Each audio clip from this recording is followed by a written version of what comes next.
I would like to thank all of the esteemed panelists who have joined in. And I have deep respect for all the three of them.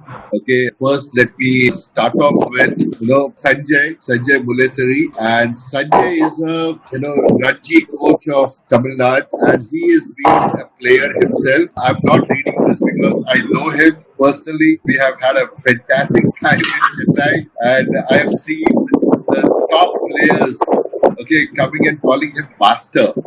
Okay, and then I've seen them actually, the regard which he carries is something really amazing. Okay, in the entire cricketing fraternity.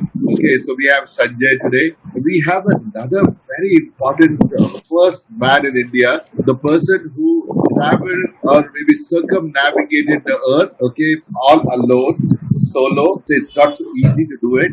I have Captain Dilip Dhonde, who has done this particular adventure. It's unimaginable how beautiful that could be. And last time when we had an interaction, he said every time, I used to say that, I've gone through a rough weather. He'll say, I will go to the nearest port and I'll come back. But yet, he traveled through somebody who's actually circumnavigated the earth. There are very few people. I'm really honored to have him also with me. And then I have the third gentleman I personally started my career as a sailor when I was in my NCC and then into the Navy and all that. And there's one excellent sailor, we call him Sanjay Jaiswal, he is still serving the Indian Navy. And I guess he is right now on his yacht and he is being director of training with the Yachting Association of India. And this is something a very interesting sport. I'm sure you will all know about it much more when you deal with him. But something very interesting about yachting, this is a sport which is actually unexplored in India. But now with senior gentlemen like Captain Dilip Dhonde and Captain Jaiswal coming into this entire thing, we're going to see some real revolution happening in this particular sport. So with this introduction, I will hand it over to the team of interns to ask questions. We have got a lot of response from the audience. So over to you, Yash. I will move out of this, and now I'm handing over this entire thing to you. Thank you so much, sir. Thank you so much, sir. Thank you. Hello, everyone. This is Yash from Dheya. So, starting with, we have started one new initiative called Master Mentor Class, which will be weekly event on different careers. So, today we have a topic named Sports Management. So, I will hand over to our masters and our interns to ask some questions related to sports. So, starting with Akansha. Please carry on, Akansha. Hand it to you. Yes, sir. Firstly, I have a question that do you think it is possible for a student to turn his passion about sports into fledged career? Shall I go with that? Yes, sir.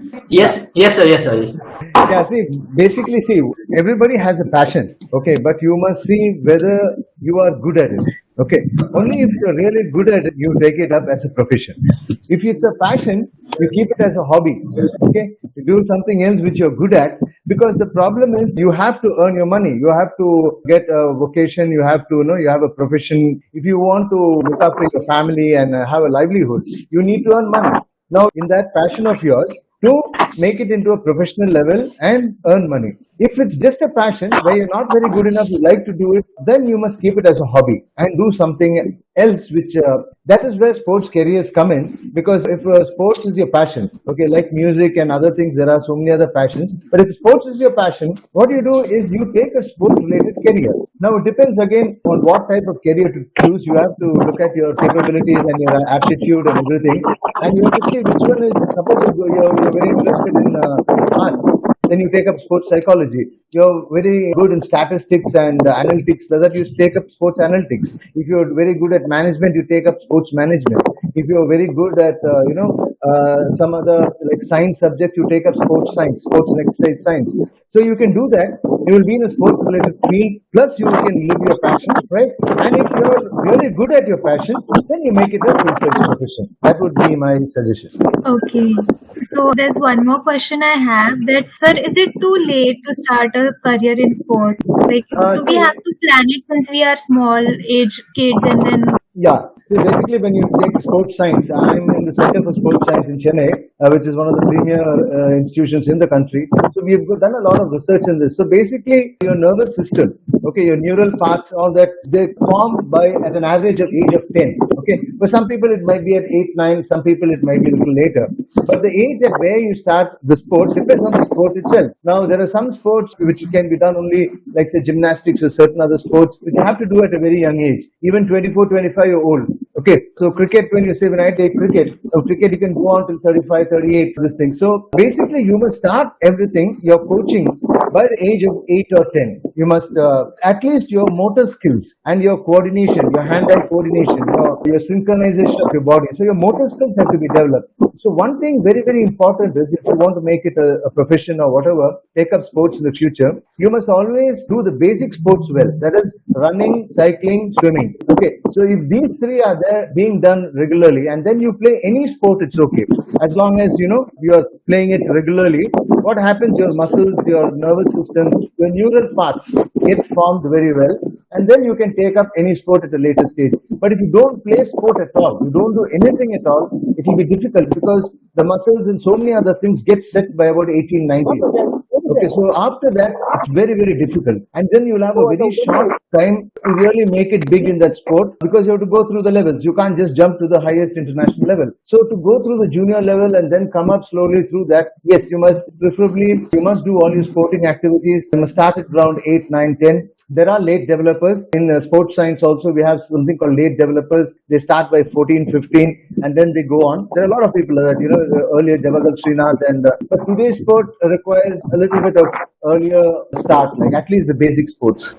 That's how it is. Okay, thank you so much, sir. It was really explained well. There's another question that I had in my mind was, what are the different aspects of career in sports that we as a youth needs to know about?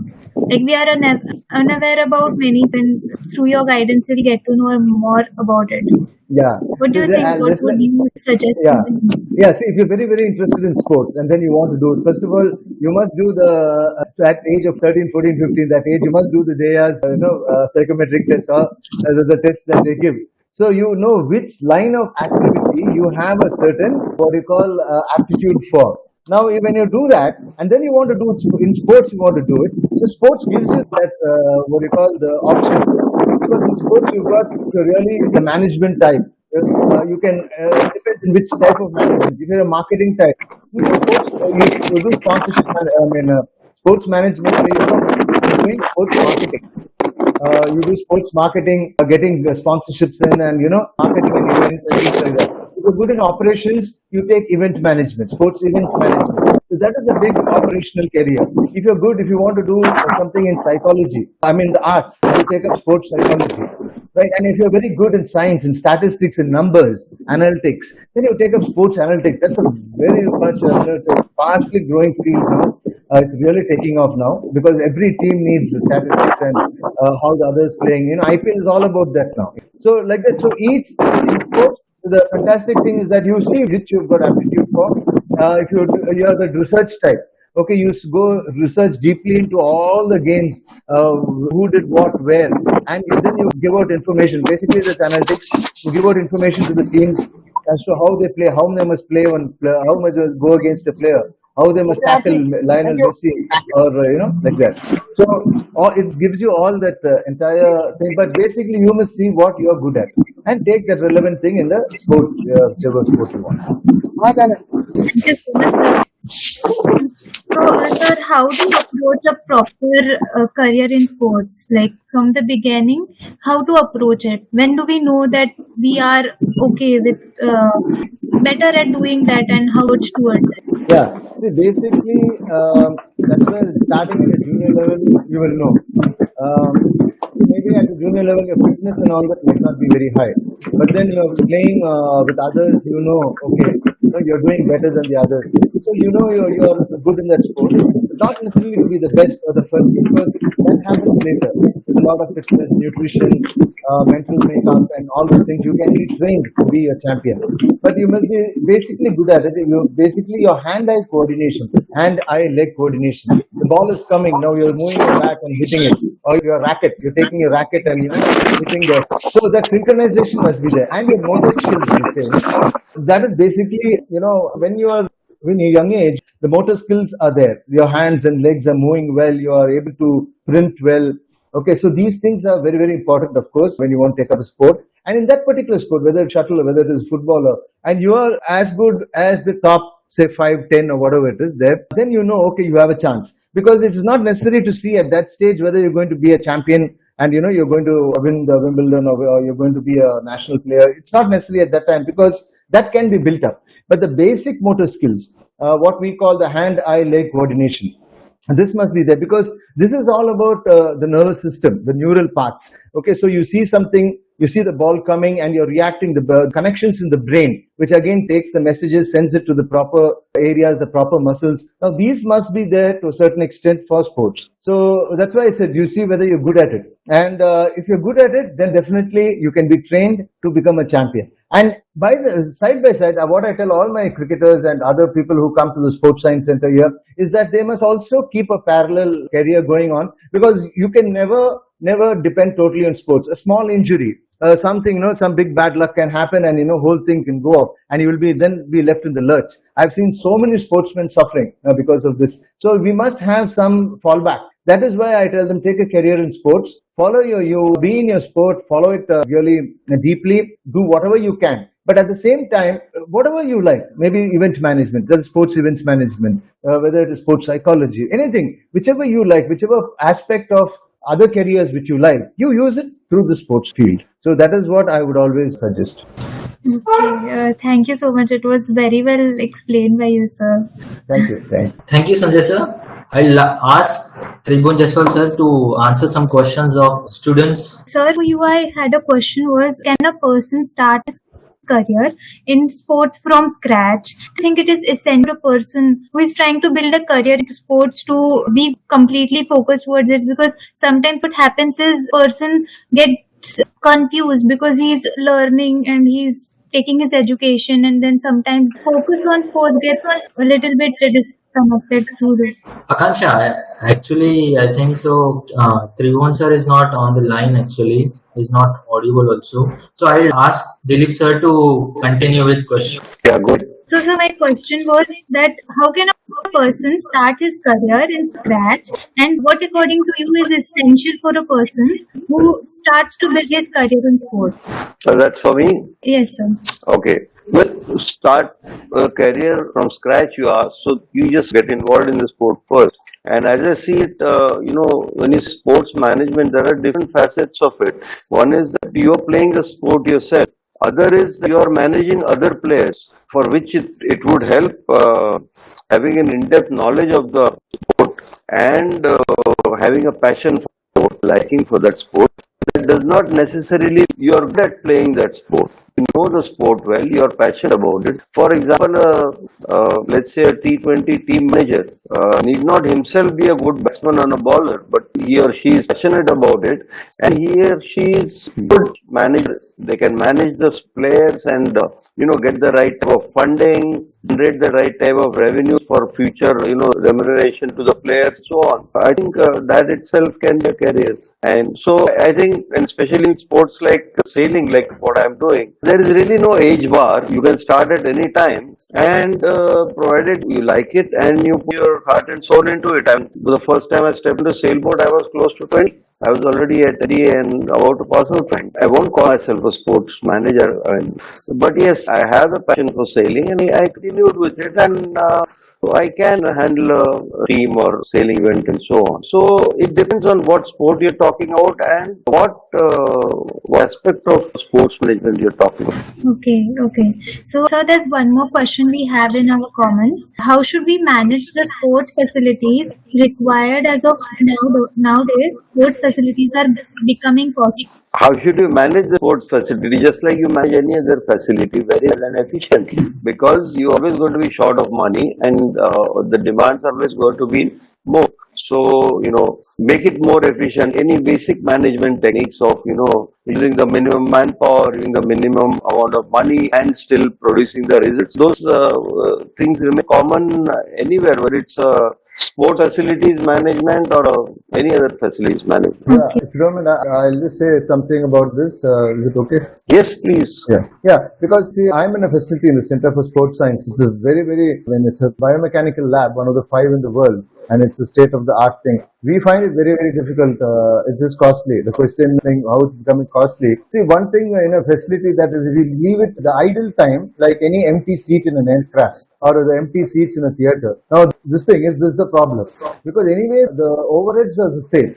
So, we must try to use the facility as much as possible. Even if it is a small event, even if it is a slightly less income we are getting, we must allow that sports facility to be used so that, we can still get some remuneration from it for the overheads and, all the staff and the electricity or the other things. When a big event comes, then we must of course get 2-3 big events where it will give us a lot of money. But the thing is not to keep it idle as much as possible. I mean, that is True. And like we do, we have a boat and we maintain, my partner and I maintain a boat. And as far as possible, we don't employ anyone. We do everything ourselves. And no job is sort of, beneath our dignity to do it. We clean the boat, we maintain her. And that is how we try to make the operation more efficient. Sure, that can be done in other sports. Okay, sir. I also have one more question, sir.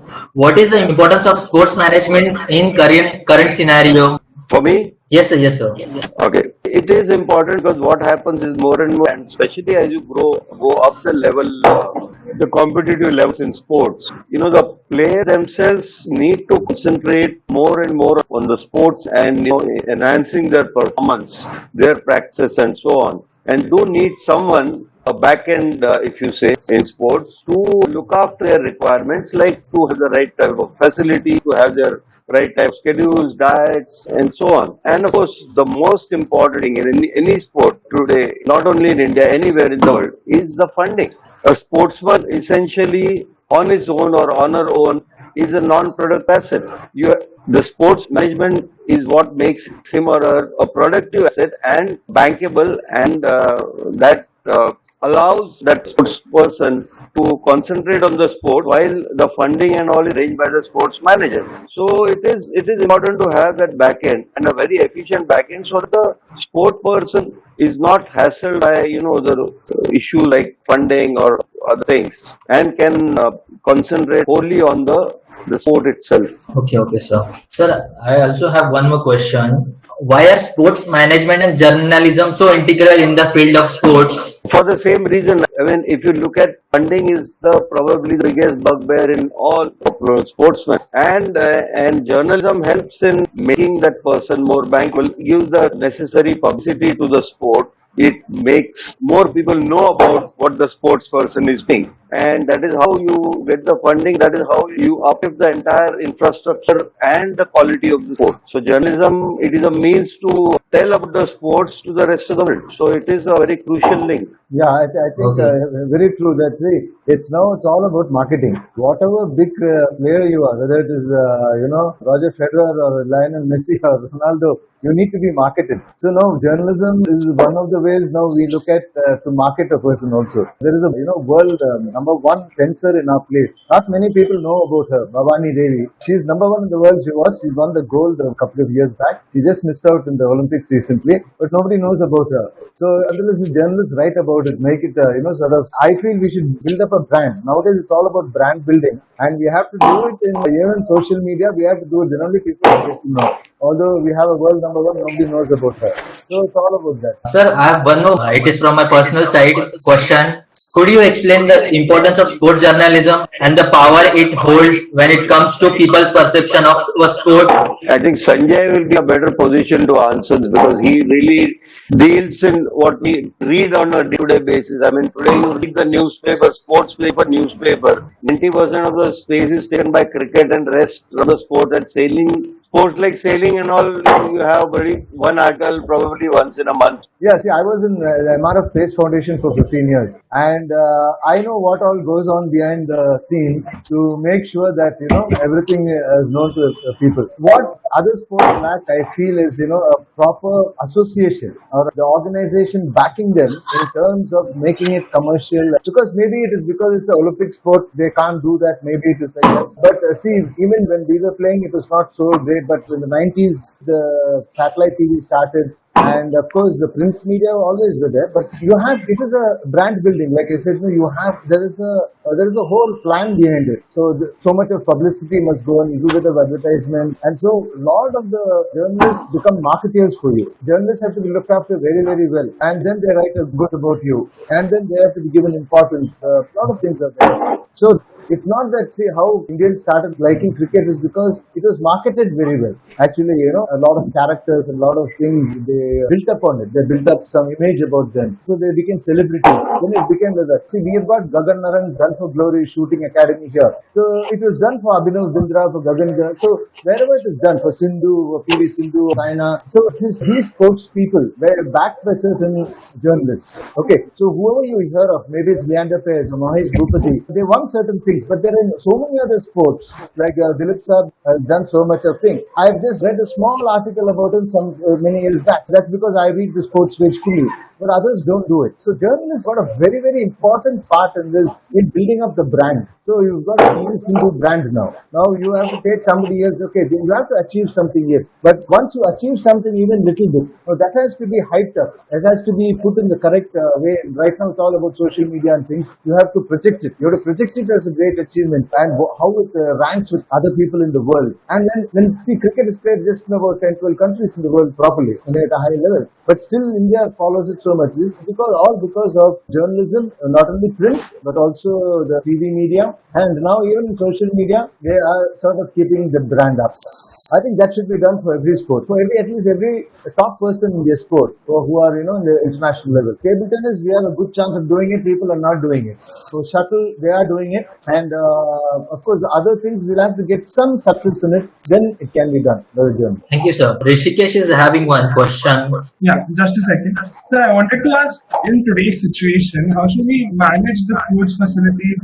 Like the cost is constantly rising. So how can we still adjust to that rise in cost and yet include everyone in these sports? How should we avoid sports becoming something that only the elite do? And here I'm talking about sports like tennis and badminton, where it's getting more technical day by day. So what do you say about that? You're talking about player going to play, or you're talking about the person managing the facility? No, I'm talking about both sides of it, because like, the more a player is becoming successful, the more he needs to know about the management, and like not everyone knows about that. So how can we tackle that problem? See, the main thing is that any big facility, it needs to be commercially viable for it to continue, isn't it? Otherwise, the government has to build things like that, or it has to fund it. Or like Dilip Saab said, see, funding is a very, very important thing aspect. See, we all have to get our salaries. Now I'm in charge, I'm the head of the operations here, but I need to get my salary. So I have to send that time, that space to somebody, isn't it? So now I'm given the indoor area, it's called a multi-purpose court, but I need to give it at least for 3 hours, I need to charge at least 5,000 rupees. Yes, sir. Unless I do that, now so whoever is going to take it has to pay that, or that person has to get financed by somebody else. He gets a sponsor, or maybe by the government. We are tied up with the Sports Development Authority of Tamil Nadu, the Sports Authority of India, Khelo India. See, what we did, we went and built up certain agreements with them, certain relationships with them. They're not funding it, but they're funding the players who come here. So that's one aspect of it. That's because you build your brand, and that's why they're taking you seriously. Correct. Exactly. So we have built up a brand, we have built up a certain sort of standard, basically the quality of the coaching we give, or the sports science or sports medicine. So we built up that, and then now coming to that. Now people coming here, how will they manage? Because it's costly, yes. Even we have tennis courts here, which is pretty expensive. Pretty expensive meaning, now you have to start doing all the things that you do when you become a big star. On the way of becoming a big star, big celebrity player or whatever, you have to do it at a very young age now. Now you have to go get somebody to sponsor you, sponsor your kit, sponsor your coaching, right? Or make the government do it, or make the association do it. Now somebody has to fund that. You can't go use all the facilities just like that, and nobody is doing charity, because all these are commercial ventures. Because it's all like other countries like China or Australia or so many other countries are there. The government puts up these facilities. Now the government puts it up, they look after it, they want sports to a very high standard, they make it a part of the school curriculum. Now, if they do it, that's fine. So people benefit from that. So the government has not taken that initiative to such a big extent. They're giving some money, there is some budget, but it's not happening like other places in the world. Yeah. Sir, we have some questions from the audience. One of them is asking, my son is a cricket player, but I'm worried about his livelihoods. When he grows up, he's not good in cricket. And what if he does not get selected in the team? Yeah. What should we do? Yeah, I was asked this question by my mother in 1980. That's so yes, they made me do engineering. Some have got into I was a very good student anyway. So what my thing is that, see, anybody, whether it's a cricket player or any other sports, nobody can tell me that you cannot study and play the game. That is totally wrong. I'd like to take away that, thought that you cannot do both. Definitely you can do both. Okay, that is the first thing. How you do both is, when you are playing the game, when you are playing cricket, you play only cricket. Let nothing be there in the mind about your studies or exams or anything. If you are going to study, let there be nothing else other than the study. Just concentrate totally on your books, okay, on the exam period. Do your little bit of physical exercises, your little bit of training, and then sit more for the books. So it's about 80-20, we got the Pareto principle. So 80% is only cricket when you're playing cricket, and 20% will be the studies, okay, whenever you have time. Or when if you're going to be in the studies, 80% studies, 20% game. So if you keep this balance, definitely you will be able to do it. The question of attending classes and all that, yes, you have to talk, negotiate with your school or college and ask them to give you time off, and then you use the other time instead of wasting time on something else, okay, or maybe going out with friends. Yes, that is a sacrifice we have to make. Instead of going out with friends, now today it is on your mobile or on your tablet or in an Xbox or on TV, whatever it is, you cut that time. Okay, so you do only this studies when you have to, and you play when you have to. Definitely you'll be able to do both. And yes, how do you livelihood and all that? You play the game, but at the same time, getting enough marks or what getting your you can do open schooling, you can do open university, and you take the subject that you like doing. Like I was telling earlier, I tell this all the time. Okay, you can take you can take science, BSc sports science, sports and exercise science. You can take up psychology, a BSc psychology, or you can take analytics, you can take a BBA, you can take, so all these things will help you in a sports related career later. And it's the same, you can definitely make money in that also. So it is not that you should do only one thing. You play it to the best you can, whenever you can, right? Whenever you play, you concentrate on it fully. Whenever you study fully, right? And build up a career in a sports related field. Okay, in the sports, you've got everything. You've got accounts. There is sports accounts. You go into a big IPL team or any other association, anything, you can go into the accounts. You can do anything. So analytics is there, everything. So if you want to do something, you just put your mind to do that. You don't get distracted by all the diversions that are there in life today. So you can definitely do both. That is my view always, and I've showed it to a lot of people here how they can do that. Okay, sir. Thank you. Sir, we have one more interesting question from audience. She is asking, my brother is in the Naval NCC cadet. How can she get into professional yachting and there is any money for it? Unfortunately, yachting is such a new sport. I mean, though we have been sailing for a while and we are a maritime nation with a huge sea coast, it is really not popular in India and people are just about getting into it. And I know a few people who are actually making a living, yachtsmen who are making a living out of it. They may not become, the top level yachts in the world, but yes, they are teaching other people, they are working on other people's boats and so on. So it is a very nascent sort of career or sport in our country. And I hope that as it gets popular, the overall cost of doing things in yachting will reduce and more people will come into it. As of now, I can just advise that, you study well and maybe if you can join a sailing club, learn to sail and then figure out your way about, what type of yachting you want to do. Whether it's offshore sailing, whether it's, dinghy sailing, competitive sailing like what Captain Jaiswal is been promoting and so on. And there is definitely a lot of money in it. I've seen it abroad in places like France and England and all. But it's a tough life. And, you can get the basics in a naval NC unit. but not much because unfortunately not many people there also, their instructors and all, really have a hang of yachting. So best is to join the sailing club or something and figure out what it is. Thank you, sir. Sir, you have one more question. She's asking, I have did extreme sports and I wanted to extreme sports in swimming. So what should I do? I mean, I don't know how you define extreme sports. Extreme sports in swimming, I mean, I've seen people do long distance swimming and so on. Again, go ahead with it. Wonderful. You can do it as long as your fitness level lasts. And again, you have to worry about the sponsoring and funding part of it. See, someone will sponsor you only if they can earn something out of that. Maybe publicity value, brand value, whatever it is. And you got to think about that and then make a pitch for the necessary funding and sponsorship. Sir, this one question. How should we manage sports facilities required as nowadays sports facilities becoming costly? Yeah, we spoke about that, no? How we have to give the facility more, even small events. See, now there's so much of advertisement, people want to advertise, so you get new product launches over there. Okay, get people to come and put up their posters, everything over there. And then you get even, you have a free day. Get a lot of sportsmen, sports kids interested in that sport, whichever sport it is.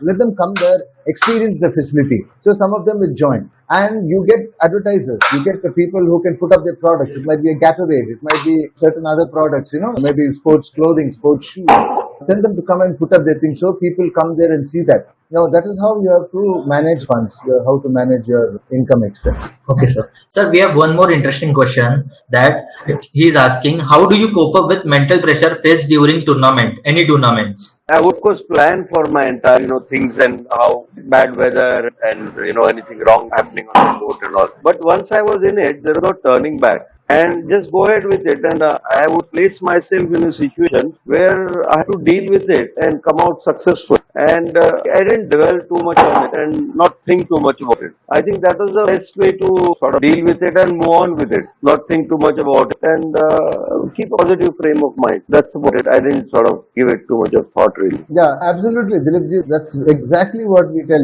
Basically, I'm a master's in psychology. I did recently, 3 years back, I did my master's in psychology just to know what all this is about. Because this pressure is only when you're thinking about the result, the end result. Like Dilipji said, you just be in the moment and you just handle whatever is happening at that time. I just learned to enjoy the moment. That's it. And why bother about the outcome? Yeah, there's no pressure. Then there's no pressure. Only when the outcome you think about, the pressure comes. Yeah. So, but in recent past, I've started my yoga and meditation and all that. That helps a lot. When you're doing that, so because basically you're also into some sort of a pressure when you're doing yoga and when you're meditating and everything. Those principles of that help when there's a pressure. A lot of my cricketers who are playing for the national team, Dinesh Karthik, Murli Vijay, and so many others whom I have coached, and they had a lot of this thing. Even small, moments of 10 seconds of meditation. Okay, it is like bringing all your mind back to the now, to the present. And if you do that, you enjoy what you're doing now. Don't be bothered about anything else. Be prepared. Be ready to face anything. I mean, Dilipji has went out facing the entire thing. We just have to face a ball. Once we used about this to all the cricketers also. So you are prepared to face anything. You're in the moment. You enjoy your moment. You enjoy doing that. I think there won't be pressure.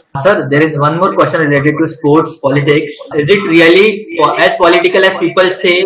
So we see that there is a gender inequality in sports. Like women are less in sports, in cricket. We talk about cricket, football, many other sports. I don't know about yachting and sailing and all that, but there are certain sports where strength is needed. Okay, so one thing is that women's strength is always a factor. So where strength is needed, there will be some inequality in the sense that they won't be able to give the performances, the high-level performances that men are giving. So there's always going to be so people who are watching, whether it's on TV or live or whatever, they like to see some real high-level action, so high extreme action, like they say. So that comes from only the men's side of the sport. But if you see shuttle, even though the Srikanth and all are there, it's Sindhu and Saina and Sanya. In tennis also, they are watched more than the others, right? So because they have come to the top of their field. So I think even in TT, strength and power is still relevant.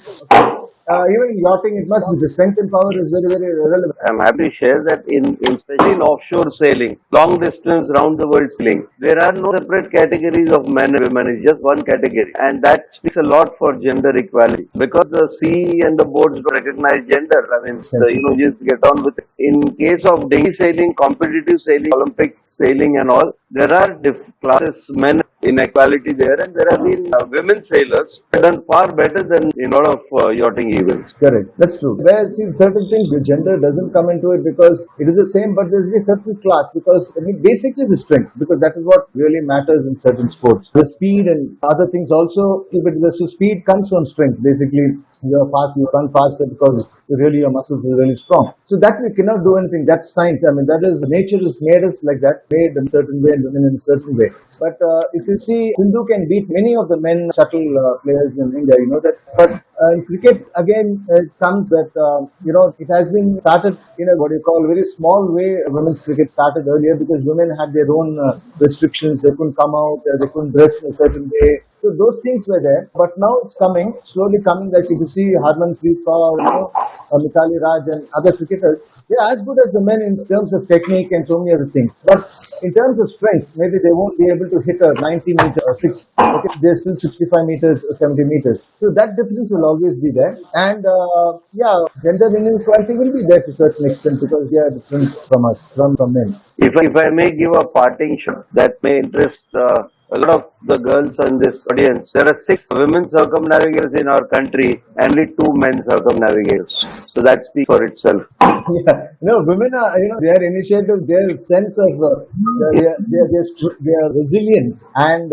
their ability to stand pressure is much more than men. I mean, most of the men won't like me telling that. But actually, they are much, much tougher than men mentally. Not many people know that because the mental toughness that they have, because of the things that they go through in their lives or whatever it is, or genetically it has come through thousands of years because they were always, being put down and things like that. Their toughness is something to be seen. They are really, really tough. But the hormonal level, testosterone and other things are necessary for muscle building and things like that. That is in a low proportion in the women and the females. So it is possible to develop, but testosterone cannot be injected artificially. So there is issue there. So medically, biologically, they cannot build that much of strength, but it's not impossible. There are people who have done it, but we had a lot of issues about that because that comes under doping. They were put, testosterone is pumped into them to really build up the strength and the muscle strength. So that's not the way to go. So, but there will be a little bit of strength issues, but technique-wise, the art-wise, I mean, how they do things, saying yachting and all that, you need a certain amount of strength, but you need to do it in a particular way and, the technique and everything. Women can definitely do it. There's so many things that women can do, but the only factor which will be less will be the strength because the muscle strength a lot from the testosterone, the hormone, and which is also produced in women. So there is one more question from audience. He's asking, his passion was in cricket as I was extremely good in younger days, played